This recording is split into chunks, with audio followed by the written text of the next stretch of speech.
Good afternoon, Easton. I am Carrie Rapolo, and this is the Shoveltown Scoop.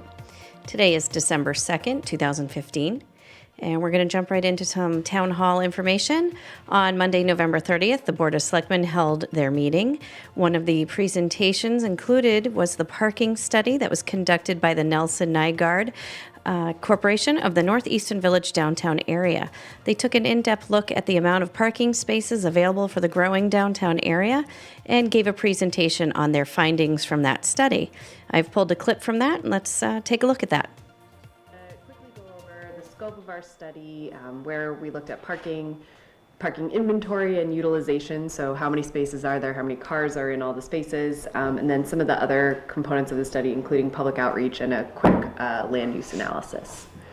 So this was our study area, modified a little bit based on the steering committee to include Queeset House and the library, stretching up to Pond Street and the Shovelworks development to the north. And really the goal of this study was to figure out how many spaces there are in the downtown, and then figure out the best way to use all of those spaces.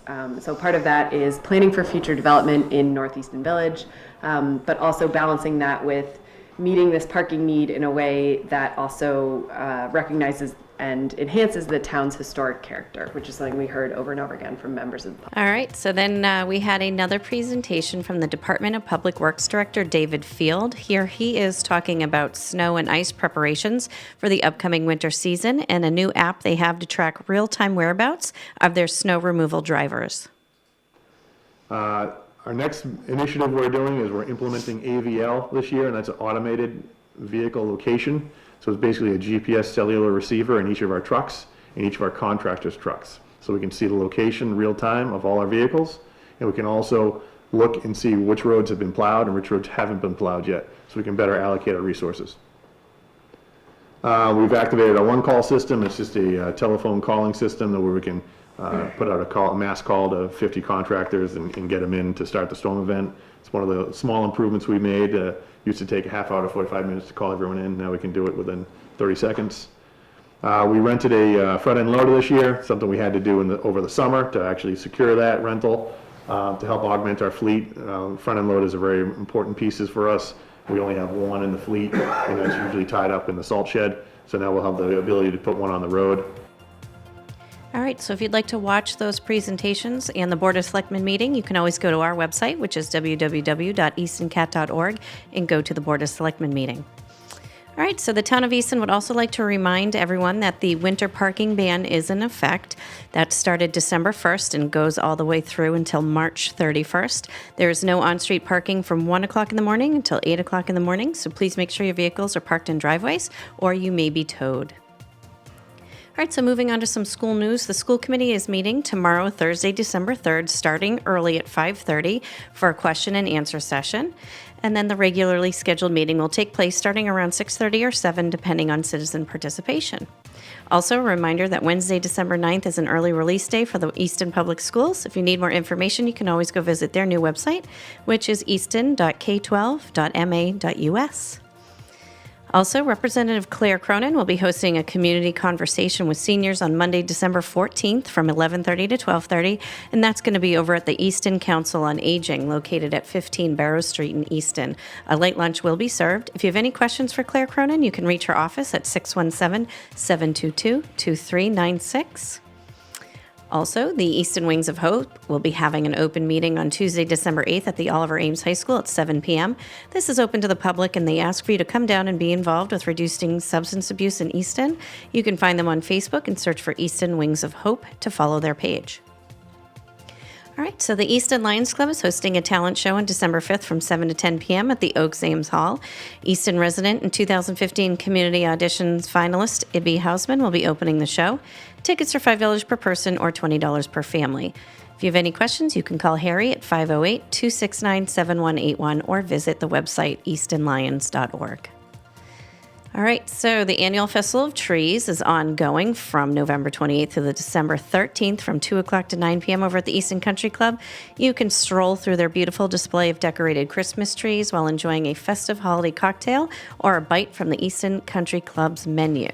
You can take in a hayride or walk the grounds of the country club and make it a memorable event. If you have any questions about the Festival of Trees, you can see their website, which is eastongardenclub.org, or you can check out their Facebook page, Easton Garden Club, for details.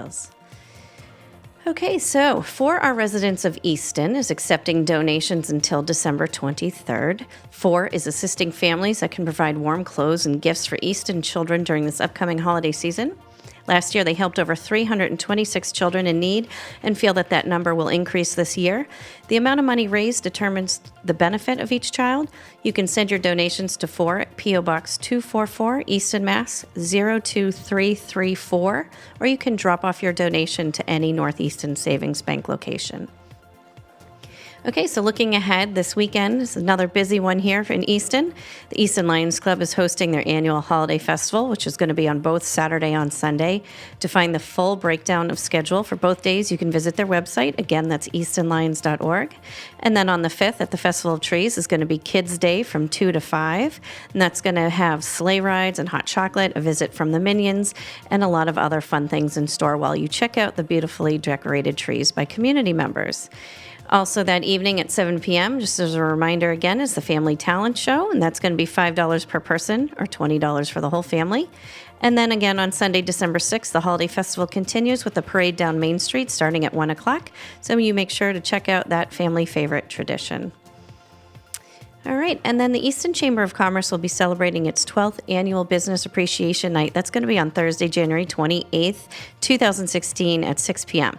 This event will be held at the Easton Country Club. It's open to all members of the Easton business community and will feature presentations of 2 awards. It will be the 2015 Outstanding Business Citizen Award, and the second one is a $750 scholarship given to an Easton High School senior whose community service efforts have positively impacted the local community and its residents. The deadline for submission is December 7th. For more information, you can call the Chamber at 508-238-2225, or you can email them, info@easton-chamber.com. And then some news from ECAT. As some of you may know, Jay Haven is moving on to the Veterans Officer for the town of Easton. So we congratulate him. And we have an opening for Access Coordinator. You can find the details about the position on our website. You can go to www.eastoncat.org/jobs. You can also contact Jason Daniels here at the station, which is 508-230-7200. His email is also listed there. And that should do it for this week's Shoveltown Scoop. We will see you again next week for another update on Easton.